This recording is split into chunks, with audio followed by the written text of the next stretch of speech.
படிக்கக்கூடிய மாணவ மாணவிகளுக்கு அவருடைய பெற்றோர்கள் சிறப்பாக ஏன் இந்த நாடு சுதந்திரம் அடைந்தது, சுதந்திரம் என்றால் என்ன, எதற்காக சுதந்திரம் பெறப்பட்டது, எப்படி இந்த நாடு இருந்தது என்பதையெல்லாம் உன்னிப்பாக அந்த சிறிய குழந்தை 1 to 5 வரைக்கும் தான் படிக்கிற அந்த குழந்தைகள், அந்த குழந்தைகளுக்கு தன்னுடைய எப்படி தன்னுடைய தாய்மார்கள் தாய்ப்பாலை ஊட்டி வளர்த்தார்களோ அதே போல இந்த சுதந்திர உணர்வையும் இந்த சுதந்திர உணர்வையும் ஊட்டி வளர்த்துக் கொண்டிருக்கக்கூடிய அன்பு ஆசிரியர் பெருமக்களே, இந்த ஊரிலே ஒற்றுமையாக ஒரே அணியாக நாங்கள் எல்லாம் அன்பு தொட்டு இன்று வரை மாமான் மச்சான்களாக தொடர்ந்து வாழ்ந்து கொண்டிருக்கின்றோம்.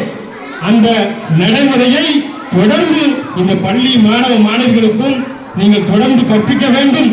இன்னும் இந்த ஸ்கூல்ல அதாவது இந்த பள்ளியில படிக்கக்கூடிய இந்த ஊர்ல இருந்து ஒரு வழக்கறிஞர் உருவாக வேண்டும், இந்த ஸ்கூல்ல இருந்து ஒரு IAS உருவாக வேண்டும், ஒரு IPS உருவாக வேண்டும் என்று சொல்லி உங்க பிள்ளைகளை நீங்க வளர்க்கணும். உங்க பிள்ளைகளை ஆசிரியர்கள் எதற்காக வேண்டி ஒரு கண்டித்தார்கள் என்று சொன்னால் நீங்கள் அந்த ஆசிரியர்களை போய் ஏன் என் பிள்ளைய கண்டிஷன் பண்ணீங்க, என் பிள்ளை அப்படி செஞ்சிருக்காரு அப்படின்னு சொல்லி எந்தவித விவாதமும் அந்த ஆசிரியர்கள் நீங்க செய்யக்கூடாது. அன்பான உறவுகளை உங்களிடத்துல நாங்கள் தாய்மையாக வேண்டிக் கொள்கின்றோம், தாழ்மையோடு வேண்டிக் கொள்கின்றோம். இந்த ஊர்ல இருந்து ஒரு கலெக்டர் உருவாக வேண்டும். இந்த பள்ளியில நான் படிச்சேன், நான் கலெக்டரா இருக்கேன். இந்த பள்ளியில நான் படிச்சேன், நான் IPS போலீஸ் ஆபீசரா இருக்கேன். இந்த நாட்டிற்கு இந்த தத்துவத்தை சொன்னார்களே மாணவ மாணவிகள், இந்த நாட்டிற்கு எடுத்துக்காட்டாக விளங்க வேண்டும்.